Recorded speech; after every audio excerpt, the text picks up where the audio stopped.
ஊழல் இல்லாத ஒரு அரசை வயதானவர்கள் நான் பார்த்துட்டு செத்து போகிறேன் அப்படின்றாங்க. நான் ஊழல் இல்லாத ஒரு அரசில் என்னுடைய குழந்தைய வளர்க்க விரும்புகிறேன் அப்படின்னா அந்த ஆசையில் விஜயோடைய அந்த எதிர்கால விஷன் என்பது யார் ஊழல்வாதிகளோ அவங்களுக்கு தான் இங்கே முன்னுரிமை. நீ நல்ல ஊழல் செங்கோட்டையன் மேல எந்த ஊழல் புகார் நிரூபிக்கப்பட்டது? இவங்க மேல நிரூபிக்கப்பட்டிருக்கா?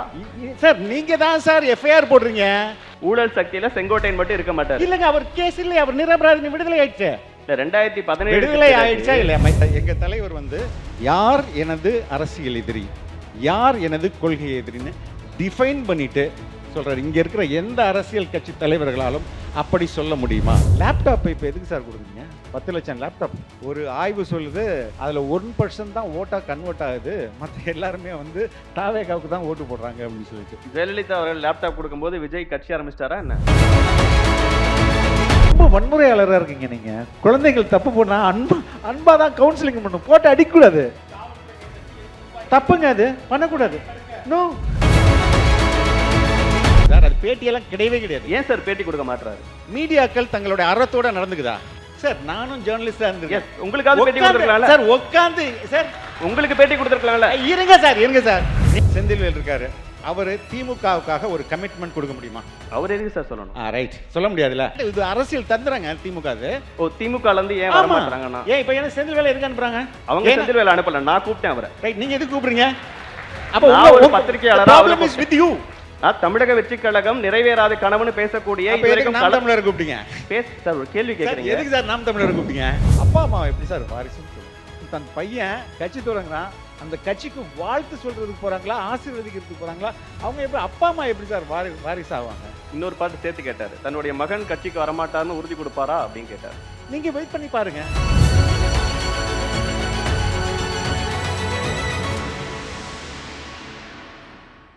The Debates for the People. Title sponsor Best Money Gold. Powered by Dr. Stevamas Wellness, Cal's Believe in Better, Milky Mist. உங்க தங்க நகைய வேற எங்கும் கிடைக்காத அதிக விலைக்கு விற்பனை செய்ய பெஸ்ட் மணி கோல்டுக்கு வாங்க. உங்கள் வளர்ச்சி எங்கள் மகிழ்ச்சி. ஆயுர்வேதம் ஒரு பொக்கிஷம், நம் ஆயுள் நீட்டக்கும் அற்புதம். Doctor Srivarma's. Cal's Renewable Energy. Believe in better. Taste the Milky Mist ice cream. Milky Mist ice creams. மக்கள் போற்றும் மகத்தான தளபதிக்கு மக்களால் கிடைத்த வெற்றி சின்னம், விசில் சின்னம். இது நம்ம சின்னம். இவன் YBM பாலாஜி, கொளத்தூர் தொகுதி, தமிழக வெற்றி கழகம். நிறைவு பெற்ற 2 ஆண்டுகள் நிறைவேறுமா விஜயின் கனவு? கனவுன்றதை விட இது ஒரு விஷன் அப்படின்னு இருந்திருக்கணும்னு நான் ஆசைப்படுறேன். ஏன்னா கனவு என்பது தூங்கும்போது நடக்கிறது. விஷனுக்கு தமிழ்ல என்ன? தொலைநோக்கு பார்வை. ஒரு தொலைநோக்கு பார்வையாக இருந்திருக்கணும்னு ஆசைப்படுறேன். ஏன்னா இன்றைக்கு தமிழகத்தை ஆண்ட 2 கட்சிகளிலும் மக்கள் ரொம்ப கடுப்பாயிட்டாங்க. 2 பேருடைய ஊழலுடைய உச்சத்தில் போய் கடுப்பாயிட்டாங்க. அதனால் இன்றைக்கி ஒரு மாற்று சக்தி அவங்களுக்கு தேவைப்படுது, நல்ல எதிர்காலம் தேவைப்படுது. ஊழல் இல்லாத ஒரு அரசை இங்கே எல்லாரும் பார்த்துட்டு, வயதானவர்கள் நான் பார்த்துட்டு செத்து போகிறேன் அப்படின்றாங்க. ஊழல் இல்லாத ஒரு அரசை பார்த்துட்டு நான் செத்து போயிடுறேன், நான் ஊழல் இல்லாத ஒரு அரசில் என்னுடைய குழந்தைய வளர்க்க விரும்புகிறேன் அப்படின்னா அந்த ஆசையில் விஜயோடைய அந்த எதிர்கால விஷன் என்பது உண்மையாக அது நடைபெற்றே தீரும். ஏன் எந்த அளவுக்கு இன்றைக்கி இன்கம் டேக்ஸ் பற்றி பேசினாங்க. நானும் ஒரு சில ஸ்டாட்டிஸ்டிக்ஸ் சொல்லலான்னு நினைக்கிறேன். KN நேரு 1820 கோடி ரூபாய் ஊழல். அதற்கு அடுத்தது டாஸ்மாக் செந்தில் பாலாஜி 1000 கோடி ரூபாய்க்கு மேலே ஊழல். அதுக்கு அடுத்தது ரெஜிஸ்ட்ரேஷன் டிபார்ட்மெண்ட் மூர்த்தி தமிழ்நாட்டில் கடந்த 5 ஆண்டில் பதிவு பண்ணுற எல்லா சொத்துலையும் 10% commission. Wait, I will prove it. அதுபோன்றே MK ஸ்டாலின் மேலேயே ஆல்ஸ்டாமில் ஃபஸ்ட்டு ஃபேஸ் மெட்ரோவில் 200 கோடி ரூபாய் லஞ்சம் வாங்கியிருந்தார்னு ஊழல். சரி, இதுக்கெல்லாம் இன்னும் 2 மாஸ்டர்ஸ் இருக்காங்க. ஏவா வேலு, அவர் வீட்டில் 2023 நவம்பரில் ரைடு பண்ணும்போது 22 கோடி கணக்கு இல்லாத காசு கிடச்சிது. 22 கோடி. அதே மாதிரி குற்றச்சாட்டு 40 இடத்துலேருந்து 80 இடம் வரையும் அவருடைய 2023 ரைடு நடந்தது. கிட்டத்தட்ட 60,000 கோடி குற்றச்சாட்டு. பிடபிள்யூடி அண்ட் ஹைவேஸில் இதுக்கெல்லாம் மாஸ்டர் வந்து துரைமுருகன் இருக்கார். அவர் எவ்வளோ அடித்தார்னு யாருக்குமே தெரில. மேசிவ் எவ்வளோ அடிச்சிருக்கிறாரு. கனிமத்தை, நம்மளோட கனிம வளத்தை வெட்டி வெட்டி திருடி விற்று எவ்வளோ அடிச்சிருக்காங்க யாருக்குமே தெரில. கணக்கிட முடியாத அளவுக்கு கோடி. சரி, இவங்க தான் இப்படி இருக்கிறாங்கன்னு கேட்டால், இவங்களோட சேர்றவங்க இருக்காங்க பார்த்தீங்களா, அது இன்னும் கொடுமை. அண்மையில் 10,000 பேரை வச்சுட்டு வைத்தியலிங்கம்னு ஒருத்தர் சேர்ந்தார். அந்த சேர்ந்தவர் மேலே அவர் வந்து பெருங்களத்தூரில் ஒரு இடத்துக்கு ஒரு ஒரு அப்பார்ட்மெண்ட் கட்டுவதற்காக அப்ரூவல் கொடுத்தாருன்னு அவர் மேலே ஒரு குற்றச்சாட்டு. அந்த குற்றச்சாட்டில் 27 கோடி புள்ளி 27.9 crores அவர் மேலே ஊழல் குற்றச்சாட்டு. அந்த ஊழல் குற்றச்சாட்டை இந்த அரசு செப்டம்பர் 19 2 எஃப்ஐஆர் போடுறாங்க. யார் எஃப்ஐஆர் போடுறா? திமுகவின் லஞ்ச ஒழிப்புத்துறை 2024 எஃப்ஐஆர் ஃபைல் பண்ணுறாங்க. அவருடைய சொத்து மதிப்பு 5 வருஷத்தில் 1000 மடங்கு உயர்ந்திருக்குது. அவர் வந்து அமைச்சராகிறதுக்கு முன்பு அவருடைய சொத்து வந்து 36 லட்சம். அமைச்சரான 5வது வருஷத்தில் அவருடைய சொத்து மதிப்பு 38 கோடி. இப்படி ஒருத்தரை கூட்டு வந்து 20,000 பேருக்கு முன்னாடி வச்சுக்கிட்டு அவங்க வந்து இணைப்பு விழா நடத்துகிறாங்க. இவர்கள் யார் ஊழல்வாதிகளோ அவங்களுக்கு தான் இங்கே முன்னுரிமை. நீ நல்லா ஊழல் பண்ணுறியா, உடனே வா. நான் செங்கோட்டையன் மேலே எந்த ஊழல் புகார் நிரூபிக்கப்பட்டது? இவங்க மேல நிரூபிக்கப்பட்டிருக்கா? சார், நீங்க தான் சார் எஃப்ஐஆர் போடுறீங்க. உங்க அரசு எஃப்ஐஆர் நிரூபிக்கப்படணுமா? நீங்க எஃப்ஐஆர் போட்டீங்களா இல்லையா? நீங்க எஃப்ஐஆர் போட்டதா அப்ப நீங்க போய் சொல்லுவீங்களா? KN நேரு மேலே நீங்க ஏன் என்கொயரி ஆர்டர் பண்ணிருக்கீங்க போன ஜனவரியில்? இடி தப்புன்னா நீங்க எங்க போய் கேசுங்க நாங்கள் போட முடியாதுன்னு சொல்ல வேண்டியதானே? நீங்களே எஃப்ஐஆர் போடுவீங்க, அவங்கள தூக்கி நீங்களே பக்கத்தில் வச்சுப்பீங்க. அப்ப என்னப்பா நீங்க வந்து என்ன ஊழல் சக்தியில செங்கோட்டையன் மட்டும் இருக்க மாட்டாரு. விரும்புறீங்க என்னங்க? ஊழல் சக்தியில செங்கோட்டையன் மட்டும் இருக்க மாட்டாரு. இல்லங்க, அவர் கேஸ் இல்ல, அவர் நிரபராதி, விடுதலை ஆயிடுச்சு. இல்ல 2017 விடுதலை ஆயிடுச்சா இல்லையா? Answer my question. விடுதலை ஆயிடுச்சு இல்ல? Okay right. இப்போ இந்த வைத்தியலிங்கத்து மேல யார் எஃப்ஐஆர் போட்டது? இந்த கவர்மெண்ட் தானே போட்டது. அப்ப சிஎம்க்கு ஞாபகம் வருதியா? ஞாபகம் வருது சொல்லுவாங்க. இல்ல 2017க்கு பிறகு பிஜேபி வாஷிங் மெஷின் மாதிரியே இங்க வந்து திமுக கிட்ட ஒரு பெரிய வாஷிங் மெஷின் இருக்கு. இல்ல சார், 2017க்கு பிறகு ஊழல் சக்தி அப்படின்னு சொல்லி சொன்னீங்க. 2017க்கு பிறகு ஆட்சி சரியில்லைன்னீங்க. அதுல மினிஸ்டரா இருந்தவர் தானே செங்கோட்டையன் சார். அதுல மினிஸ்டரா இருந்ததுனால அவர் மேல என்ன குற்றச்சாட்டு அவர் மேல இருக்கு? பின் பாயிண்டா சொல்லுங்க. Okay okay. So coming back to sir, அது ஊழலை தாண்டி மற்ற பிரச்சனைகள் வாங்க சார். வரி ஏய்ப்பு இல்ல சார், நான் எக்ஸ்பிளைன் பண்றேன் சார். வரி ஏய்ப்புன்றது செந்திலுக்கு நியூஸ் எல்லாம் தெரியும். தெரிஞ்சுமே இருங்க, நீங்க அங்க இருந்து பேசுறதுக்கு ஒவ்வொன்றுக்கும் பதில் சொல்ல வேணாம். நீங்க ஃப்ளோல போங்க. அண்ணே கொஞ்சம் அமைதிக்காரங்க. இங்க இருக்கிறவங்க உங்களை விட காத்திரமாக வாதங்களை முன்வைக்கக்கூடியவங்க. எல்லாரும் அங்கங்க ரன்னிங் கமிட்டி கொடுத்தீங்கன்னா அவங்க பதில் சொல்லிட்டே இருந்தாங்கன்னா சரியா இருக்கும். அதற்கு அடுத்தது தலித் மக்கள் மீது நேவப்படும் வன்முறைகள், கிரைம் அகேன்ஸ்ட் தலித் கிட்டத்தட்ட 32% அதிகமாக இருக்குது. 2023 மட்டும் 135 தலித் விமன் were raped. அதில் 100க்கும் மேற்பட்டோர் பெண் குழந்தைகள். இந்த பக்கம் இதே மாதிரி சட்டம் ஒழுங்கு, அதுக்கப்புறம் வந்து குற்றம் நேஷனல் கிரைம் ரிப்போர்ட் வந்து 61% நம்ம ஊரில் 2021லேருந்து 2023 வரையும் 61% இங்கே வந்து கிரைம் ரேட் அதிகமாக இருக்குன்னு சொல்கிறாங்க. அதே போல் தான் 40% குற்றங்கள் விமென்க்கு அகேன்ஸ்டான குற்றங்கள் அதிகமாகிடுச்சிருக்கு. இப்போ அண்மையில் உங்களுக்கு தெரியும், ஒரு எம்எல்ஏ இங்கே நிருபர்களோட உயிருக்கு, செய்தியாளர்களோட உயிருக்கு எந்த அளவுக்கு ஆபத்தாக இருக்குது. ஒரு எம்எல்ஏ குவாரி நடத்தவே கூடாது. கனிம வளத்தை வெட்டி விற்கிற வேலையை ஒரு எம்எல்ஏ செஞ்சார்னா அது எப்படி ஒரு நல்ல எம்எல்ஏ இருக்கும்னா? சரி, அதை செய்தி சேகரிக்க அதை போனால் அதை அடிக்கிறாரு. அடித்தது மட்டும் இல்லாமல் சிசிடிவை உடைக்கிறாரு. அப்பாவு ஆக்ஷன் எடுக்கப்படும் சொல்கிறாரு. இந்நேரம் அவரை சஸ்பெண்ட் பண்ணியிருக்கணுமா இல்லையா? இந்த உண்மையிலே இது சரியான கவர்மெண்ட். அப்போ இந்த இந்த 2 அரசுகள் மேலேயும் நம்பிக்கை இல்லாமல் மக்கள் தேவர் வெயிட்டிங் ஃபார் ஒரு சரியான வாய்ப்புக்காக மக்கள் காத்திருந்தாங்க. அந்த வாய்ப்பு எங்கள் தலைவர் விஜய் வழியாக வந்துள்ளது. எனவே இந்த அவருடைய அந்த விஷன் நனவாகும் என்பதை சொல்லிக்கொண்டு நீங்க ஒரே நிமிஷம் சார், நீங்க குறிப்பிட்ட மாதிரி இங்க திமுக அதிமுக இவ்வளவு பிரச்சனைகள் இருக்குங்கிறத நமக்கு மாற்றாக விஜய் இருப்பாரு அப்படின்னு மக்கள் ஃபீல் பண்ணணும், ஓட் போடணும் அப்படின்னா அந்த அளவுக்கு காத்திரமா களத்துல நிக்கணும்ல, அது இருக்கிறாராங்கிறது தானே கேள்வி. எப்படி சார் இல்லைன்னு சொல்றீங்க? எப்படி இல்லைன்றீங்க? எதை வச்சு சொல்றீங்க நீங்க? நான் வந்து இங்க பேசுறேன்னா யாரோட வாய்ஸா நான் பேசுறேன்? விஜய் வாய்ஸா பேசுறேன். அதுதானே அதுதானே எனக்கு அந்த கட்சி கொடுத்துருக்க பொறுப்பு எதுக்கு? தேசிய செய்தி தொடர்பாளர்னா என்னுடைய வாய்ஸ் இஸ் விஜய்ஸ் வாய்ஸ். நான் என்ன பேசுகிறாலும் அது அவருடைய வாய்ஸாக தான் நான் பேசுகிறேன். ஒரு தலைவருக்கு என்ன எண்ணம் இருக்கு? ஒரு ஃபீல்டில் மக்கள் பிரச்சனைகள் இருக்கும்போது களத்துக்கு வராரா? இதெல்லாம் மக்கள் பார்க்க மாட்டாங்க. ஒவ்வொரு முறையும் சார் நான் ஒவ்வொரு கட்சியின் தலைவர்கள் செய்தி தொடர்பாளர் நியமிச்சாவே போதுமா? ஒன்று சொல்கிறேன். இங்கே ஒரு பெரிய உருட்டு ஒன்று இருக்கும்.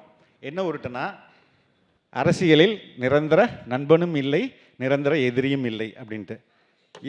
எங்கள் தலைவர் யார் எனது அரசியல் எதிரி, யார் எனது கொள்கை எதிரின்னு டிஃபைன் பண்ணிட்டு சொல்கிறார். இங்கே இருக்கிற எந்த அரசியல் கட்சி தலைவர்களாலும் அப்படி சொல்ல முடியுமா? 1. 2, நான் ஊழல் செய்ய மாட்டேன், ஊழல் செய்யவும் விட மாட்டேன் அப்படின்னு சொல்கிறாரு. ஓப்பனாக மக்கள்கிட்ட பிரகடனம் பண்ணுறாரு, ப்ரொக்ளைம் பண்ணுறாரு. அது மாதிரி யாராவது சொல்ல முடியுமா? நீங்கள் சொல்கிறீங்க இன்கம் டேக்ஸ் கேஸு, செந்திலுக்கு எல்லாமே தெரியும், இருந்தாலும் அவர் தப்பான தகவல்களை இங்கே கொடுத்துட்ருக்கிறாரு. புலி படத்தை வச்சு நாங்கள் ஏதோ வாங்கினது உண்மைன்னு ஒத்துக்கிட்டோம், மறைச்சிட்டோம் அப்படிலாம் கிடையாது. 2016-17 ரிட்டர்ன்ஸ்லேயே we have paid everything. அதுக்கு அவங்க எந்த வருஷம் அதாவது ஃபைன் போடுறது உங்கள் இஷ்டத்துக்கு 5 வருஷத்துக்கு அப்புறம் போடுவீங்களா? அந்த ஃபைன் போடுறதுக்குன்னு நீங்கள் நினச்சா அதுக்கு ஒரு டைம் பீரியட் இருக்குது. வித்தின் 6 months நீங்கள் ஃபைன் போடணும். போடாமல் விட்டு 2022 கொண்டு வந்து போட்டிங்கன்னா அது சட்டத்துக்கு புறமானதுங்க. என்கிட்ட ஜட்ஜ்மெண்ட் காப்பியே இருக்கு. அந்த ஜட்ஜ்மெண்ட் காப்பியில் பாயிண்ட் ஆஃப் டிஸ்பியூட்டே இருக்கு. பாயிண்ட் ஆஃப் டிஸ்பியூட் என்னன்னா, the point of dispute is to whether the proceeding have been concluded within a statutory time. இந்த டைம் தான் இங்கே இஷ்யூ. நீங்கள் எங்கள் தலைவர் எப்பப்பெல்லாம் படம் வருதோ அப்பப்பெல்லாம் ஒரு ரைடு வரும். இதுக்கு முன்னாடி 2020 சர்ச் நடந்தது. ஒரு பைசா கண்டுபிடிக்க முடியல. அதே சர்ச்சில் நம்ம அன்புச்செழியன் வீட்டில் 77 கோடி ரூபாய் எடுத்தாங்க. ஸோ ஒவ்வொரு முறையும் ஏதோ ஒரு படம் வரும்போது எப்படி இங்கே நிறைய வெப்பன்ஸ் இருக்குல்ல, இன்கம் டேக்ஸ் ஒரு வெப்பனு, சிபிஐ ஒரு வெப்பனு, இடி ஒரு வெப்பன், அது மாதிரி வெப்பனை அனுப்புவாங்க. But we will face it. நாங்கள் இது செந்தில் சொன்ன மாதிரியோ இது டேக்ஸ் எவேஷனே கிடையாது. நீ ஃபைன் போட்டது தப்பு. அது எங்களுடைய உரிமை. நாங்கள் ஃபைட்டிங் ஃபார் அவர் ரைட்ஸ். இதுதான் உண்மை. ஒரு பத்திரிகையாளரா, ஒரு ஊடகவியலாளரா இருந்துட்டு தமிழக வெற்றி கழகத்திலையும் இணைஞ்சு நீங்க இப்போ பயனாற்றிட்டு இருக்கீங்க, பங்களிச்சுட்டு இருக்கீங்க. குறிப்பா இப்போ கடந்த ஒரு வாரமாக வைக்கக்கூடிய விமர்சனம், என்டிடிவி இந்தியாவின் மிக முக்கிய ஊடகம், அது சிஎம் வராரு, எதிர்க்கட்சி தலைவர் வராரு. நான் எக்ஸ்பிளைன் பண்றேன். எனக்கு தெரியும் உண்மையே நடந்ததுன்னு. சார் இவ்வளவு தூரம் வந்திருக்கோம், ஒரு ஹாய் சொல்லிட்டு வந்துடும் சார், இதுதான் வைக்கப்பட்ட கோரிக்கை, சரி வாங்க அப்படின்னு பேசினாங்க. இதுதான் உண்மை. பேசினதை ஆமாம் நாங்கள் தலைவரை சந்தித்தோம். ஓகே, கேமரா நான் நிறைய முறை பார்த்துட்டேன் சார், மக்களை பேசுவோம். ஸோ நாங்கள் என்ன சந்தித்தோம், எங்களுக்குள்ள உரையாடல் என்ன அப்படின்றத அவங்க தனியாக அனுபவத்தை பகிர்ந்துக்கிட்டாங்க சார். அது பேட்டியெல்லாம் கிடையவே கிடையாது. ஏன் சார் பேட்டி கொடுக்க மாட்டுறாரு சார்? இங்கே மீடியாக்கள் தங்களுடைய அறத்தோடு நடந்துக்குதா? மீடியா எத்திக்ஸ் இங்கே இருக்குதா? ஃபார் எக்ஸாம்பிள் டெல்லி சிபிஐ போனாரு சார், நானும் ஜேர்னலிஸ்டா இருந்திருக்கேன். உங்களுக்காவது பேட்டி கொடுத்துருக்கலாம்ல சார்? உட்காந்து சார் உங்களுக்கு பேட்டி கொடுத்துருக்கலாம்ல. இருங்க சார், நீங்க அவர் அங்கே என்கொயரியில் இருக்கும்போதே இத்தனை கேள்விகள் கேட்கப்பட்டன, இந்தந்த கேள்வி யார் சார் உங்களுக்கு லீக் பண்ணுவா? சிபிஐ ஆஃபீஸர் நீங்கள் ரிப்போர்ட்டரும் கேமராமேனும் போய் உட்காந்துட்டு பக்கத்துலேயே இருந்தீங்களா? இல்லை சிபிஐ ஆஃபீஸர் கொஸ்டின் பண்ணுறது பதிலாக உங்களுக்கு வாட்ஸ்அப்பில் அனுப்பிச்சுன்னு தரா? என்ன மாதிரி நரேஷன் இது? 7 மணி நேரம் லேட்டாக வந்தார். 7 மணி நேரம் என்ன சார்? 7 மணி நேரம் எங்கே சார் லேட்டாக வந்தார்? உங்களுடைய போலீஸோடைய லெட்டரில் எவ்வளோ சார் டைம் கேட்டிருக்கோம்? 4 மணிலேருந்து இரவு 10 மணி வரையும். 7 மணி போனார் லேட்டா? ட்விட்டரில் சொல்லுவீங்க, சமூக வலைதளத்தை போட்டாங்கன்னு. இன்றைக்கி அந்த ட்வீட் அங்கே தான் இருக்குது, போய் எடுத்து பாருங்கள். நிர்வாகிகள் 10 பேர் மட்டும் தான் வரணும், அந்த 10 பேரோட இருக்குது. அப்போ சிஎம்லேருந்து அனைத்து ஊடகங்களும் இங்கே போய் சொல்கிறாங்களா இல்லையா? அதே மாதிரி எங்கள் தலைவர் தான் சொன்னார், ஒருத்தர் மறு வச்சுட்டு மீடியாவிலையும் மறு இல்லாமல் ஆடியோவிலைன்ட்டு. இப்போ இங்கே உள்ள அரசியல் விமர்சகர்கள் திராவிட முன்னேற்ற கழகத்தின் ஊழல்களை பற்றி பேசுவாங்களா? ஒரு 10 ஊழல் பற்றி பேசுவாங்களா? நான் கேட்குறேன் சார் உங்களை. புரிஞ்சுக்க முடியுது. நான் என்ன கேட்டேன்னா, நான் கேட்ட கேள்விக்கு பதிலே சொல்லல. 15 நாளைக்கு முன்னாடி நீங்க இணைவதற்கு முன்பாக புரிஞ்சுக்க முடியுது சார், சொல்லாதீங்க இல்ல சார். சார். இங்க மீடியாக்கள் பதில் சொல்ல விடுங்க. மீடியா பதில் சொல்ல விடுங்க. மீடியா எத்திக்ஸா இல்ல, எத்திக்கலா இல்ல சார். அதான் சார் பதில் சொல்லணும்ல. சொல்லுங்க. நீங்க சொன்னீங்க மீடியாக்கள் இப்படிலாம் பதில் சொல்றாங்க, இப்படிலாம் வந்து சிபிஐ என்கொயரிக்கு போகும்போது இதெல்லாம் டேட்டாஸ் போடுறாங்க, அது எல்லாமே தப்பா இருக்கு அப்படிலாம் போய் சொன்னீங்க. சார் இது அதெல்லாம் சொன்னீங்க. அப்படிலாம் நடக்கும்போது அப்படிலாம் நடக்கலன்னு மீடியாவை சந்திச்சு பேசியிருந்தா நான் தான் மக்களுக்கு சொல்றேன் தெரிஞ்சிருக்கும். சார். நான் சொல்றேனே. நான் தான் சொல்றேனே. இதே இன்னொரு கேள்வியும் சேர்த்து கேட்டேன். நீங்க இணைவதற்கு முன்பாக நீங்க ஒரு ஊடகத்தை நடத்தினவர் தான். நீங்க நேர்மையா இருக்கீங்கங்கும் போது நீங்க நேர்மையா தான் இருந்திருப்பீங்க எனக்கு தெரிஞ்சு. உண்மையா நேர்மையா தான் இருந்தேன். எஸ், அப்ப வந்து இருப்பேன். அப்ப உங்களுக்கு ஒரு பேட்டி கொடுத்திருக்கலாம்ல. ஊடகவியலாளர்கள் எல்லாருமே ஒரு பக்கமா இருக்காங்கன்ட்டு எல்லா ஊடகவியலாளரையும் ஒரு பக்கம் தள்ளி வைக்கிறது எப்படி சரியா இருக்கும்? இங்க பெரும்பான்மை ஊடகங்கள் எப்படி இருக்கு? நீங்க அதை பேசுங்க. மெஜாரிட்டி என்ன பண்றாங்க? அது நேஷனல் சேனலா இருக்கட்டும், லோக்கல் உள்ள சேனலா இருக்கட்டும். இவர் யார் சார்? நீங்க சார் காஃபி குடிக்கவாத உங்கள்ட்ட வந்து பார்த்துட்டு போறோம் என்டிடிவி சொல்றாங்க. அவங்களுக்கு கூட பேச மாட்டாரு, அவங்களையும் இன்னொரு பக்கம் தள்ளி வைக்கிறாங்க. சரியான அவரே சொல்லியிருக்காரு, சரியான நேரத்தில் சரியான ஊடகத்துக்கு நான் பேசணும் தான் சொல்லியிருக்காரு. ஓகே, அதை அவாய்ட் பண்ணிட்டு போக முடியாது. நான் என்ன சொல்றேன், செந்தில்வேல் இருக்காரு, அவர் மக்களை பார்த்து பேசுங்க. செந்தில்வேல் இருக்காரு, அவர் திமுகவுக்காக ஒரு கமிட்மெண்ட் கொடுக்க முடியுமா? எங்கள் திமுக மறுபடியும் ஆட்சிக்கு வந்தால் இதை செஞ்சிரும் அப்படின்னால அவரால் சொல்ல முடியுமா? அவர் எதுக்கு சார் சொல்லணும்? ரைட், சொல்ல முடியாதுல்ல. அப்போ எந்த ரெஸ்பான்சிபிலிட்டியும் நாங்கள் எடுத்துக்க தயாரில்லை. அப்போ அவர் வந்து டிஜெக்ட் பண்ணிட்டு போயிடுவார். எனக்கு திமுக சம்மந்தம் இல்லைங்க, நான் ஒரு பத்திரிகையாளர், அரசியல் விமர்சனம் போயிட்டே இருப்பார். புரியுதுங்களா? இதுதான் அவங்களுடைய ஸ்ட்ராட்டஜி. ஏன் அவர்களுடைய செய்தி தொடர்பாளர்களை அனுப்ப மாட்டேங்கிறாங்க? ஏன்னா அது அவங்களுக்கு ரிஸ்க்கு. புரியுதுங்களா? இது ஒரு ஸ்ட்ராட்டஜி, இது அரசியல் தந்துறாங்க திமுக. அது திமுகல இருந்து ஏன் வர மாட்டாங்கன்னா, ஏன் இப்போ என்ன செந்தில்வேலை எதுக்கு அனுப்புறாங்க? அவங்க செந்தில்வேலை அனுப்பல, நான் கூப்பிட்டேன் அவரை. ரைட், நீங்க எதுக்கு கூப்பிடுறீங்க? அப்போ ஒரு பத்திரிகையாளர். problem is with you. The problem is with you. Let me complete. I called Shabir also. நான் அவரையும் தான் கூப்பிட்டிருக்கேன். நான் இரண்டு தரப்புல இருந்து ஃபீல்ட பார்க்கற ரெண்டு பேரை கூப்பிட்டிருக்கேன். நீங்க ஒருத்தங்கள கார்னர் பண்ணா நான் அலோ பண்ண மாட்டேன். நீங்க DMK கேட்டிங்களா? Did you ask DMK? எங்க செய்தி தொடர்பாளர் அனுப்புங்கன்னு கேட்டிங்களா? நான் இந்த பேனல் போதுமானதா இருக்குன்னு நான் கேட்டிங்களா? நான் தமிழக வெற்றி கழகம் நிறைவேறாத கனவுன்னு பேசக்கூடிய இதுவரைக்கும் நாம் தமிழர் கூப்பிட்டீங்க. சார் ஒரு கேள்வி கேக்குறீங்க. எதுக்கு சார் நாம் தமிழர் கூப்பிட்டீங்க? அதான் சார் உங்க கனவு நிறைவேறாதுன்னு பேசக்கூடிய 3 பேர் இவங்க. இதைத்தான் தான் சொல்றேன். இப்ப மீடியா எத்திக்கலா இல்ல. அந்த மீடியால நாங்க போய் பேசுறது, நீங்க எத்திக்கலா இருங்க சார், அதுக்கப்புறம் பார்த்துக்கலாம். ஷானவாஸ் அவர்கள் பேசும்போது நிறைய விஷயங்கள் சொன்னாரு. குறிப்பா NIA சொன்னாரு. NIA வந்து நம்மளுடைய ஒரு கொலை கேஸ்னா கூட உள்ள வந்துருது, நம்மளுடைய உரிமைகளே போச்சு, மாநில உரிமைகளே போயிடுச்சுன்னு. அந்த NIAக்கு நாடாளுமன்றத்தில் யார் சார் வாக்களித்தா? திமுக வாக்களித்தாங்களா இல்லையா? வாக்களித்தாங்க தானே? NIAக்கு வாக்களித்தாங்க தானே? அப்போ ஏன் நீங்கள் அவங்கள எதிர்த்து பேசல? தவறு தான் சொல்கிறீங்க. ஆனால் அவங்களுக்கு கூட்டணி இருப்பீங்க. எதுக்கு மாநில உரிமைகளை பேசுகிற திமுக எதுக்கு NIAக்கு ஆதரவாக வாக்களித்தது?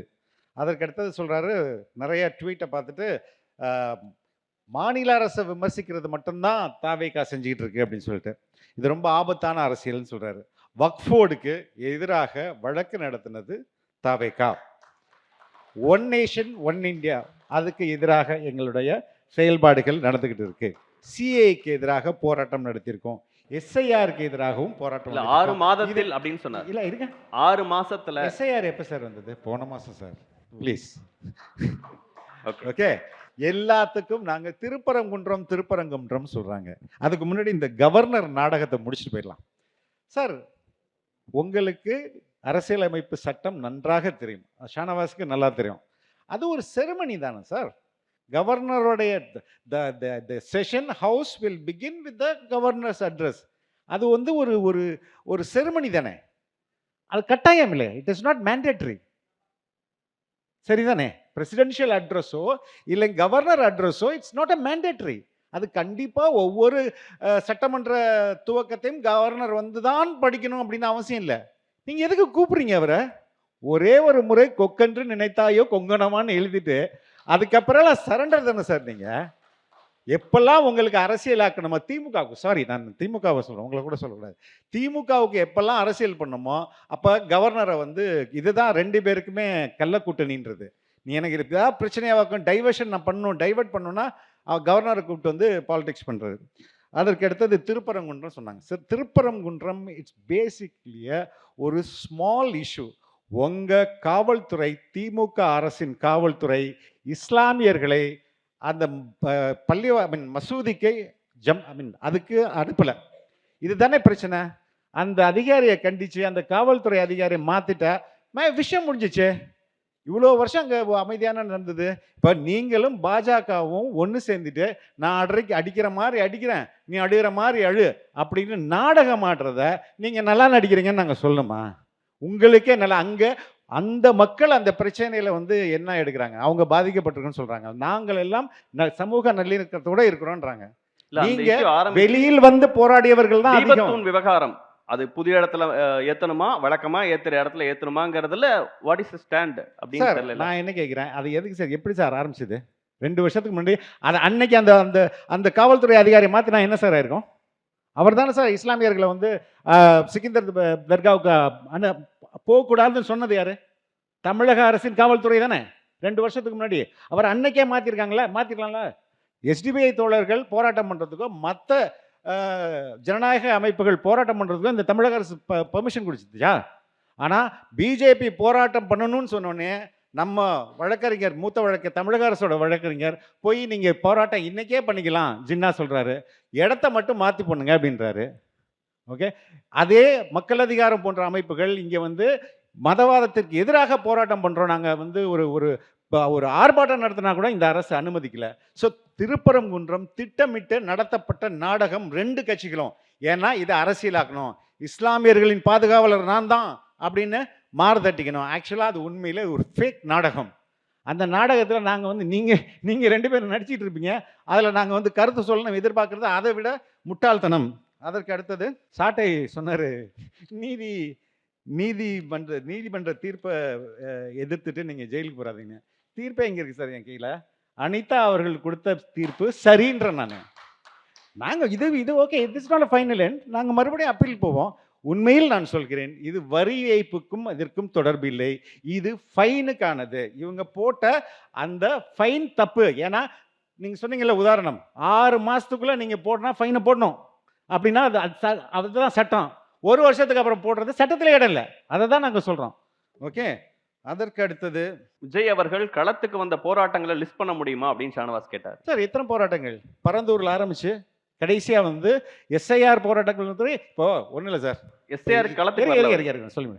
எஸ்ஐஆருக்கு இங்கே சென்னையில் 5 கட்சிகள் போராடின, வைகோ உள்ளிட்டோர் வந்திருந்தாங்க, 500 பேர் கூட இல்லை. ஆனால் ஒவ்வொரு மாவட்டத்திலும் எங்களுடைய நிர்வாகிகள் போராட்டம் நடத்தாங்க, 4000 பேர் கிட்ட இருந்தாங்க. அப்போ உங்களுக்கு எது போராட்டம்? அதே மாதிரி நீங்கள் ஒன்று ஒன்றா சொல்கிறீங்களா, சாதி ஆணவ படுகொலை, நாங்கள் தான் சார் கேஸ் நடத்திட்டு இருக்கோம். சுப்ரீம் கோர்ட்டில் ஆதவர்ஜன் கேஸ் நடத்திட்டு இருக்கிறாரு. டாஸ்மாக்கு பற்றி சொன்னாங்க சார், சைனைடெல்லாம் கலந்து வந்துருது சார். டாஸ்மாகில் சைனைடு விஷம் வருது, 2 பேர் செத்துருக்கான், தஞ்சாவூரில் செத்துருக்கான், சைனைடு கலந்து. இப்போ இந்த அரசு அதுக்கு அடுத்தது இப்போது இம்பேக்ட் என்னவான்னு பேசுகிறீங்களா? லேப்டாப் இப்போ எதுக்கு சார் கொடுக்குறீங்க? 10 லட்சம் லேப்டாப். ஒரு ஆய்வு சொல்லுது அதில் 1% தான் ஓட்டாக கன்வெர்ட் ஆகுது, மற்ற எல்லாருமே வந்து தாவேகாவுக்கு தான் ஓட்டு போடுறாங்க அப்படின்னு சொல்லிட்டு. ஜெயலலிதா அவர்கள் லேப்டாப் கொடுக்கும்போது விஜய் கட்சி ஆரம்பிச்சிட்டாரா என்ன சார்? ஜெயலலிதா அவர்கள் லேப்டாப் கொடுக்கும்போது ரொம்ப சரியான கேள்வி சார். எந்த மாணவர்கள் கொடுத்தாங்க? எந்த ஸ்டாண்டர்டு கொடுத்தாங்க? காலேஜ். இப்போ இவங்க யார் கொடுக்குறாங்க? Final year. இப்போ என்ன மந்த் சார் இது? சார் மாணவர்களை அடுத்தடுத்த கட்டங்களுக்கு கொண்டு வரதுக்கு ஏதாவது முயற்சி பண்ணா எல்லாமே டிவிக்கு. நீங்க அப்படி அக்கறை இருந்ததுன்னா +2 மாணவர்களுக்கு கொடுத்துருக்கணும், இல்லைனா ஃபர்ஸ்ட் இயர் மாணவர்களுக்கு கொடுத்துருவோம். யாருக்கு ஓட்டு உரிமை இருக்கோ அவன் வந்து ஒரு 2 மாசத்துல முடிக்க போறான் சார் காலேஜ், அதுக்கப்புறம் வேலைக்கு போறான். அவனை கொண்டு போய் கொடுக்குறீங்க. யாரா அவனுக்கு தான் ஓட்டர் ஐடி இருக்கும், அவனை அட்ராக்ட் பண்றது தான் இந்த மொத்த நோக்கத்தோடைய இந்த திட்டத்தோடைய. அதுக்கு 10 லட்சம் கோடி நம்ம காசு நீங்க ஓட்டு சம்பாதிக்கிறதுக்கு. அதுக்கு அடுத்தது ரொம்ப முக்கியமானது ஒன்று சொன்னார் ஆலூர் ஷானவாஸ்கான் பேசும்போது, எளிய மக்களுக்கும் ஜனநாயகம், கடைசி மனிதனுக்கும் அதிகாரம். எப்படி தானே சார் உங்கள் முழக்கம்? இதை நீங்கள் மறந்துட்டீங்களே சார். மறந்துட்டு ஆட்சியிலும் பங்கு அதிகாரத்திலும் பங்குன்ற முழக்கத்தை தொடங்கினதே விசிகா தான். ஆனால் இதுக்கு இன்னைக்கு விட்டாங்க. நான் அது நீங்கள் என்ன சொல்கிறீங்க? பலரும் இது வந்து எங்களுடைய தலைவருடைய முதல் மாநாட்டிலேயே எங்கள் தலைவர் ரொம்ப தெளிவாக பேசியிருப்பார். தமிழக வெற்றி கழகம் தன்னந்தனியாகவே போட்டியிட்டு ஒரு மாபெரும் கட்சியாக பெரும்பான்மையுடன் ஆட்சி அமைக்க முடியும். இருந்த போதிலும், இதுதான் ரொம்ப முக்கியம், இருந்த போதிலும் நம்மை நம்பி வருவோருக்கு ஆட்சியிலும் பங்கு அதிகாரத்திலும் பங்கு. இது more of ethical point sir. ஏன் உழைப்புக்கு யாரோ ஒருத்தன் வந்து கான்ட்ரிபியூட் பண்ணுறான், அவருக்கு நான் திருப்பி செய்யணுமா இல்லையா? திருப்பி செய்யணுமா இல்லை இந்த ஏரியாவில் ஸ்கிராப் நீ பார்த்துக்க, இந்த ஹெலிகாப்டர் கமிட்டி நீ லஞ்சம் வாங்கிக்க, இதுவா வந்து கமிட்மெண்ட்டு? இல்ல அப்படி சொன்னதுக்கு அப்புறம் யார் வந்தாங்க? Yes sir. இல்லை நாங்கள் வந்து அது டெஸ்பரேட்ல, வி ஆர் நாட் டெஸ்பரேட். எங்களோட எத்திக்கல் நிலைப்பாடு அது. நாங்கள் இதை வந்து மற்ற கட்சிகள் சொல்ல முடியுமா? இன்னைக்கு தமிழ்நாட்டில் இதை வந்து ஒரு பேசு பொருளாக மாற்றிருக்கா இல்லையா தாவேக்கா? ஏன் இந்த இப்போ ஆட்சியில் பங்கு அதிகாரத்தில் பங்கு கேட்ட விசிகேயோட நிலைப்பாடு என்ன? ஏன் நான் பங்கே வேணாம், நாங்கள் அடிமையாகவே இருக்குன்னு சொல்ல முடியுமா? சரிங்களா? அதே போல் அப்பா அம்மா எப்படி சார் வாரிசுன்னு சொல்ல முடியும்? அவங்க ஒரு பிளெஸ்ஸிங் தானே போகிறாங்க. ஒரு தன் பையன் கட்சி தொடங்குறான், அந்த கட்சிக்கு வாழ்த்து சொல்றதுக்கு போறாங்களா, ஆசீர்வதிக்கிறதுக்கு போறாங்களா? அவங்க எப்படி அப்பா அம்மா எப்படி சார் வாரிசு ஆவாங்க? இன்னொரு பாட்டு சேர்த்து கேட்டாரு. தன்னுடைய மகன் கட்சிக்கு வரமாட்டார்னு உறுதி கொடுப்பாரா அப்படின்னு கேட்டார். சார் உறுதி கொடுப்பார். நீங்க வெயிட் பண்ணி பாருங்க. நீங்க வெயிட் பண்ணி நிச்சயமா அது சரி, காலத்துக்காக நம்ம காத்திருந்தா காண முடியும். நீங்க சொல்றீங்க எப்படி ஒரு கட்சிக்கு வந்து நீங்க எலெக்ஷனே பார்க்கல, எவ்வளவு பர்சன்டேஜ் கொடுத்துருக்கீங்க, எவ்வளவு பிடிக்கிறீங்க, வெயிட் பண்ணுங்க. உண்மை என்பது சில காலம் காத்திருக்க வேண்டியது தானே இருக்கும். இல்ல இன்னொரு முக்கியமான விஷயம் கேட்டாரு. துணை பொதுச் செயலாளராக இங்க இருந்து ஆதவ் அர்ஜுனா அந்த பக்கம் போனாரு, இங்க இருந்து எங்க கட்சியில இருந்து ஒருத்தர் போனாரா அப்படின்னு கேட்டார். அது தேர்தல் அன்னைக்கு தான் சார் தெரியும். நிர்வாகிகள் போனா அன்னைக்கே தெரிஞ்சிருமே. உண்மையில் இல்ல சார், நிர்வாகிகள் இல்ல முக்கியம். ஒரு நிர்வாகிகளை வச்சுக்கொண்டு என்ன மக்கள் முக்கியமா, நிர்வாகிகள் முக்கியமா? இன்னைக்கு கூட்டணின்ற பேசல 10 இப்போ முரசொலிமாறன் ஒரு முறை சொன்னார் சார் ஒரு தேர்தலில், அறிவாலயத்துக்கு பக்கத்தில் எவனாவது ஆட்டோவில் கொடி கட்டிட்டு போனதை விட வந்து கூட்டணின்னு கூட்டு வந்துடுறாங்க அப்படின்ட்டு. அப்போ இங்கே கூட்டணி என்பது அந்த கட்சிக்கு பின் இருக்க மக்கள் முக்கியமா, தலைவர்கள் முக்கியமா? மக்கள் தானே முக்கியம். அப்போ மக்கள் தாவேக்காவோடு இருக்கிறாங்க. அனைத்து உங்களுடைய அந்த ஓட் பேங்க்னு சொல்லுவாங்கள்ல, உங்களுடைய ஓட் பேங்க்கும் அனைத்து கட்சிகளோட ஓட் பேங்க்கும் உடையும். மக்கள் வந்து தலைவரோட நிற்பாங்க, தாவேக்காவோட நிற்பாங்க. அந்த நாளுக்கு நம்ம வெயிட் பண்ணி தானே ஆகணும். இருப்பாருங்கிறத பல பத்திரிகையாளர்கள் ஏத்துக்கிறாங்க. அவரு ஆட்சி கட்டல அமர்ற அளவுக்கு பெரிய சக்தியா உருவாயிட்டார்னு நினைக்கிறீங்க? இருப்பாங்கன்னு நினைக்கலாம். ஆனா ரியாலிட்டி என்ன இருக்கு? இன்னைக்கு இருக்கிற கிரவுண்ட் ஸ்வெல்லிங் மற்ற கட்சிக்கு இருக்குதா? நீங்க காசு கொடுத்து கூட்டிட்டு வந்து உங்களை நீங்களே ஏமாத்திக்கிறீங்களா இல்லையா? வெள்ளும் தமிழ் பெண்ணுங்கன்னு ஒரு 5000 புடவை சார். அந்த 5000 புடவை பிரிண்ட் பண்ணி வர்றதுக்கு எவ்வளவு நாள் ஆகும்? சரிங்களா? அவங்களுக்கெல்லாம் புடவை கட்டி நீங்க காசு கொடுத்து உங்களுக்கு கூட்டத்தை கூட்டி யாரை ஏமாத்துங்க? உங்களே நீங்க ஏமாத்துக்கிறீங்க. ஆனா எங்களை பொறுத்த நேற்று கூட ஒரே ஒரு ஃபோன் கால், ஒரு வாட்ஸ்அப் மெசேஜ் தான் எங்களுக்கு வருது. மக்கள் அலையலையா வராங்க. இந்த ஃபினாமினா ரொம்ப முக்கியமான phenomena sir. Give me 2 minutes. இந்த ஃபினாமினா தான் யாரும் புரிஞ்சுக்க மாட்டேங்கிறாங்க. இது புரிஞ்சுக்க முடியல. இது வந்து ஒரு தலைவர் மேல இருக்கிற அன்பு. இந்த ஃபினாமினாவை மற்ற அரசியல் தலைவர்களோ மற்ற அரசியல் கட்சிகளோ புரிந்து கொண்டு அதை பெனட்ரேட் பண்ணி உடைக்கிறதுன்றது ரொம்ப ரொம்ப கஷ்டம். It's a mutual love between the leader and the people and the emotional connect. இது வந்து ரொம்ப ஆண்டுகளாக நடந்த ஒரு ஃபினாமினா. இதை நீங்கள் ஒரு நாளில் வந்து லேப்டாப் கொடுத்து உடைச்சிடலாம், இல்லைனா வந்து பெண்களுக்கு ஏதாவது கலராக அறிவிப்பு கொடுத்து உடைச்சிடலாம் அப்படின்றது அது முடியாது. It's too late. நீங்கள் என்ன செஞ்சாலும் இப்போ தான் நான் சொல்கிறேனே, ஒரு மிகச்சிறந்த ஆய்வாளர் அவர் சொல்லியிருக்கிறாரு, 1% தாங்க ஓட் கன்வர்ஷன் நடந்திருக்கு 10 லட்சம் லேப்டாப்பில் அப்படின்ட்டு. ஸோ நீங்கள் என்ன முயற்சி பண்ணாலும் 26 தேர்தல் என்பது பைப்போலார்னு நீங்கள் தான் சொன்னீங்க. ஐ திங்க் நம்ம ஷபீர் சொன்னார் நினைக்கலாம். பைப்போலார் யூஸ்வலாக இருந்துட்டு இருக்க ஒரு விஷயம். பைப்போலார் இல்லை, இது யூனிபோலார். இன்னைக்கு வந்து களத்தில் நிற்கிற ஒரே கரிஸ்மேட்டிக் லீடர்ன்றது தாவேகா தலைவர் விஜய் அவர்கள் தான். நிச்சயமா எதிர்காலம். செந்தில்வேல் ஒரு வீடியோ காட்டினார் நான் பேசினதா. ஆக்சுவலாக முழு வீடியோ வேறு. அவங்க ஐ திங்க் டிஎம்கேவுடைய ஐடி விங்னா கட் பண்ணி அதை அனுப்பியிருக்கிறாங்க. அந்த முழு வீடியோவில் நான் என்ன பேசியிருக்கேன்னா, நாங்கள் இன்டர்னல் சர்வே எடுத்தோம், அதில் எங்களுக்கு இவ்வளோ சதவீதம் வந்தது. அதை ஐ திங்க் இந்தியா டுடே அதை வெளியிட்டாங்க அப்படின்றத பேசணும். ஓகே, அதற்கு அடுத்த இன்னும் 2 பாயிண்ட்டு. ரொம்ப வன்முறையாளராக இருக்கீங்க நீங்கள். குழந்தைகள் தப்பு பண்ணால் அன்பாக தான் கவுன்சிலிங் பண்ணணும், போட்டு அடிக்கக்கூடாது. இது நவீனம் வந்து சைக்காட்ரிஸ்ட்ல குழந்தைகளை பொறுத்து அவங்கள அன்பா ட்ரீட் பண்ணுங்க.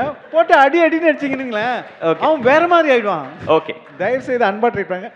One last thing, Shahnawaz sir சொல்றாரு, எதுங்க தப்புங்க, அது பண்ணக்கூடாது.